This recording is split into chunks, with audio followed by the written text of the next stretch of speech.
Hey you guys, what's up? Welcome back to my channel. If you've never seen me before, my name is Chelsea and I write books about black girls who aren't all that nice. And this video is a new series that I'm very tentatively calling the Fantasy Author Guidance Counselor, because I am a fantasy author and I offer mentoring services. So if you're ever curious about anything about writing, about publishing, about content creation, about any of that, I do offer mentoring services as well as editing services, as well as book formatting services, and all of that will be down in the description box below. That being said, let's go ahead and get into this guidance counseling session. So today we are talking about character development. Reason being, I do freelance editing, and one of the things that come up a lot is this character written well? Are they growing from the beginning of the book to the end of the book? And so I figured, why not come on here and share with you guys some of my tips that I use for writing well-developed characters, because that is one of the things I do get compliments on a lot for both of my books, We Are the Origin and We Are Dying Gods. So that being said, if you're interested in either book, there is a link in the description box below, or you can go to my website, cmlockhart.com, to grab a copy. So that slight plug out the way, let's actually talk about this. And for character development, the big thing that I always recommend to people is keep in mind that your characters need reasons to do things and to not do things, okay? Everything that I'm gonna say after this kind of pertains to that. So if you're short on attention and you're like, clicking off, that's the big thing, all right? Your characters need reasons for doing things, all right? So assuming you're gonna stay around for the rest of the video, there are three things that I would keep in mind. The first thing to keep in mind when you're trying to make sure that you are giving your characters reasons is to give their backstories meaning, okay? So as authors, a lot of us have heard the advice that you need to know your character's backstory. You need to know where they come from, you need to know where they're going, you need to know where they've been, you need to know their whole life story, okay? There are tons of character sheets on the internet that you can grab, that you can do, so you have their favorite color, their favorite ice cream, what happened to them in the third grade, whatever. My advice, especially if you're one of those people where you're like, Chelsea, that's really intimidating. I'm not trying to fill out a 10-page Bible for this one character, especially if, like me, you have a very diverse cast and a wide cast of characters in your stories. I understand. The key thing that I always say is for each character, have at least 2 core memories for each character and things that define them, okay?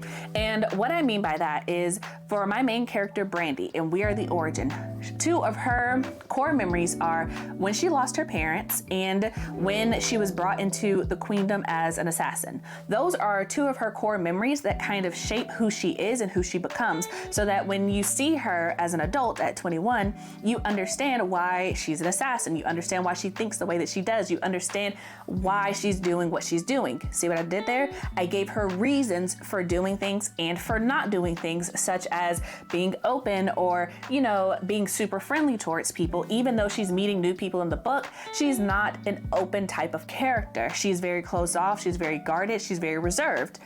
That's intentional because of how she lived her life within the book, okay? So her backstory isn't something that I just added in for the sake of being like, oh, sad backstory, main character, yes, this is how this works. It's because I wanted her actions to make sense within the context of the book. And so when you were developing your own characters, make sure that you have at least 2 core memories for them. They could be good, they could be bad, they could be indifferent, but they need to be at least 2 things in their life that have shaped them into who they are. And this is even more specific if you are writing any type of adult fiction, okay? Because adults at that point have lived long enough and their personalities are the way that they are because of things that have happened to them. If you're writing young adult, I would recommend having at least 1 core memory of who they are in that moment. And then that second core memory is going to be something that happens in the book that's going to spur on their character development, okay? That's my advice, take it or leave it. But moving on to point number 2 is have them do their best as a character, and not just what you as the author know to be the best or worst decision that they can make, okay? I say this coming from the point of, as a reader, I seriously dislike it when a character is doing something that doesn't make any sense. They're not even trying to solve the problem. And what I mean by this is that if you are going to have a character do something especially if it's something that doesn't make sense or something that's difficult, there needs to be a reason. Ooh, see how I went back to giving your character reasons? There needs to be a reason for why they are choosing that route. It needs to make sense for them, because here's the thing, all people do the best that they can given the information that they have at that moment. And that includes, what I said before, their core memories, their past experiences, and the information they have in that moment. So if you have a character and you as the author know that, hey, they need to go to this party where they're going to get into a massive fight and it's going to send them on a road trip across the country. Mind you, if you haven't read To a Stair with Love by Amanda Ross, that is literally one of the plot points of her book, so I recommend that you get into it, especially if you like Black witches, but just throwing that in there. That being said though, she does this well in the book, so that's why I'm pulling it as an example. You need to have a reason for why your character is going to this party. And especially if you as the author know that something major is going to happen at it, that's not a good enough reason to have your character go. There needs to be a reason why this character, in the context of their world, would decide to do something, especially if it is outside the realm of something they normally do. And what I mean by that is, if you have written an introverted character who has been bullied for pretty much their entire high school career, it does not make sense that the first party that they go to is their senior year, and they're going to a party and the person hosting it is someone who has bullied them their entire high school career, and they're going even though their friends said it was a bad idea. See how that doesn't make any sense within the context of the world? There's nothing to support that idea. So I highly, highly, highly suggest that whatever your major plot points are for your story, especially if you're writing a character-driven story, you need to make sure that your characters have a reason for doing that, and make sure that the situation aligns so that with the information that they have and their past experiences, it reads as if they are making the best possible decision that they can make in that moment given what they know.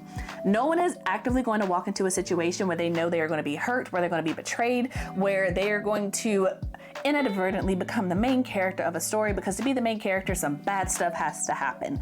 No one is going to willingly walk into that with their eyes wide open.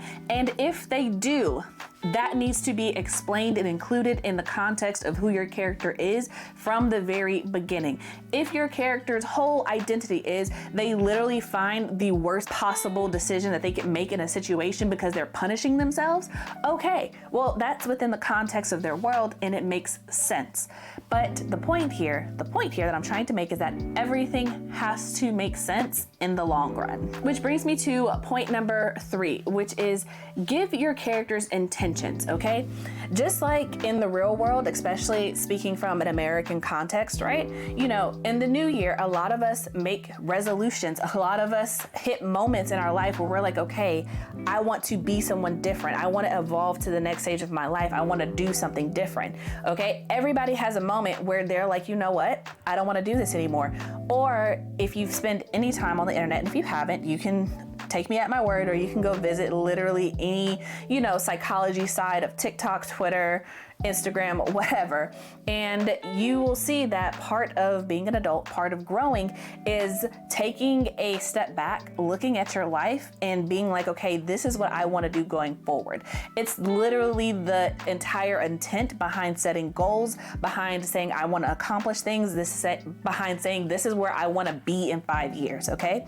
So my advice would be, have your character think about where they want to be in 5 years. Not what you as the author want them to be in 5 years, but what they see for themselves in 5 years. An example of this is, again, my character Brandy from We Are the Origin. Her whole goal for her life is that she just wants to be left alone with Jack, who is her lover. And she's just like, I want a quiet life. I just want to be able to spend time with him. I don't want to be the chosen one, essentially. Like, the entire trope for the series is she is a reluctant chosen one. There are a lot of things that are put on her that she is not excited about, right? But where she sees herself, what she wants to do, her intention is she wants to be able to live her life with the person that she loves most. That is her intention. And so that goes back to the big point of all this. That is her reason and motivation for doing things. So if you're going to be developing your characters, the main thing is you have to give them an intention. Let them think about themselves. Let them think about their goals. Let them think about what they want to do and have their actions align with that. Have them go after those things. Maybe in the beginning, they have a best friend who has been in their life since they were literally toddlers, and now they're in college, and that friend is dragging them down. That friend is encouraging them to do things that they don't want to do, or vice versa. They realize that they're an introvert and that friend wants to go out all the time. They want to make new friends. They want to do things that this character, your main character, is just not interested in. And so they make a conscious decision to distance themselves from them. You know what that is? It's growth. It's something that as a reader, I personally can appreciate because that is how people function. And that's kind of the idea behind all of this advice, right? Your characters are people, and therefore they should grow and act and think like people do on a base level. Like obviously if you're writing a fantasy, or if you're writing, you know, some type of sci-fi, some type of dystopian, the situation and the circumstances are going to differ. And so it's going to be a little bit different, but there needs to be a reason behind it.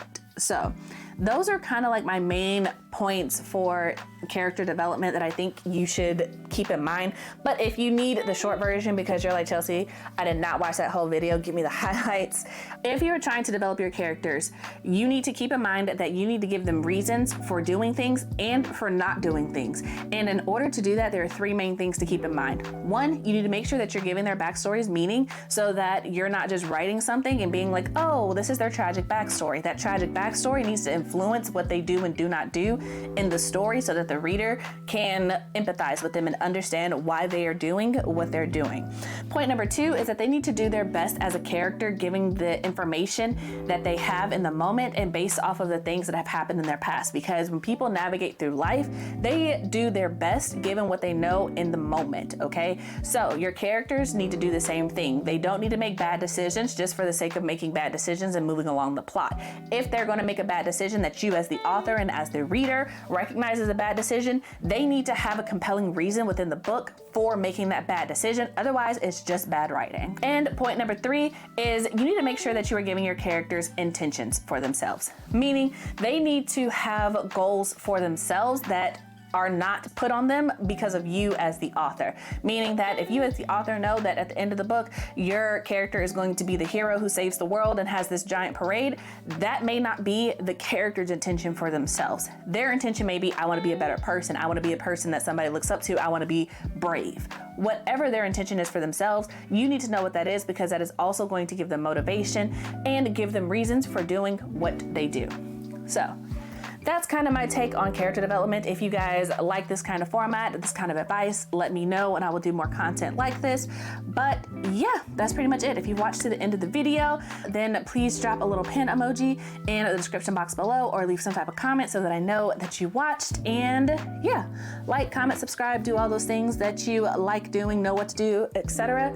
And yeah, I will see you guys in the next one. So until next time, I hope your days are lovely and your books are full of melanin. Bye, you guys.